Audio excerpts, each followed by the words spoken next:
लड़के ने माँ की बात नहीं मानी और तरबूज खाते वक्त उसके बीज नहीं थूके।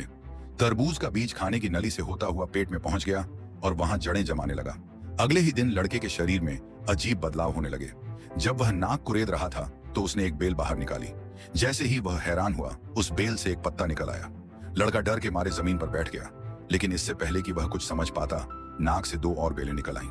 वह चाहे जितना भी कोशिश करता, बेलें वापस अंदर नहीं जाती। यहाँ तक कि जब वह क्लास में था, बेलें अब भी उसकी नाक से बाहर लटकी थीं और पूरी क्लासरूम बेलों से भर चुकी थी। एक टीचर तो फिसलकर गिर भी गया। टीचर ने उसे सजा के तौर पर प्रिंसिपल के ऑफिस भेज दिया, लेकिन प्रिंसिपल ने बिना कुछ कहे बेल को जोर से खींच लिया, जिससे उसकी नाक से खून की एक बूंद निकल आई। लड़के ने खून चखा तो वो बहुत मीठा लगा। इसके बाद उसकी नाक से तरबूज का रस बहने लगा। प्रिंसिपल ने तुरंत उसे मेडिकल रूम भेजा। डॉक्टर ने जब उसकी आंखें चेक की तो उसकी पुतलियां और तरबूज के बीज जैसी दिखने लगी और उसका मुंह खोलते ही उसमें तरबूज का गूदा नजर आया। यह सब देखकर डॉक्टर ने उसकी बेलें काटनी शुरू की, लेकिन जितनी बेलें काटते उतनी ही और उगाती।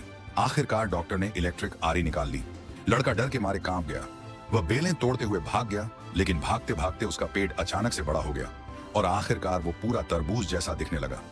वह थोड़ा खुश हो ही रहा था कि तभी उसके दोस्त उसे खींचकर मैदान में ले गए 100 मीटर रेस के लिए।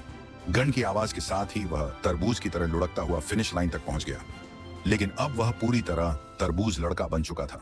हालांकि उसे कोई डर नहीं था, बल्कि वह अपने गोल मटोल शरीर को लहराकर खुश हो रहा था। उसे यह अंदाजा नहीं था कि खतरा सामने है। वह झूला झूल रहा था कि अचानक वह हवा में उड़ गया और जोर से जमीन पर गिरा, जिससे वह कुचला गया। तभी उसके दोस्त आए और उसे उठाकर खाने लगे। इस कहानी से हमें यह सीखने को मिलता है, तरबूज खाते समय बीज जरूर थूक दें।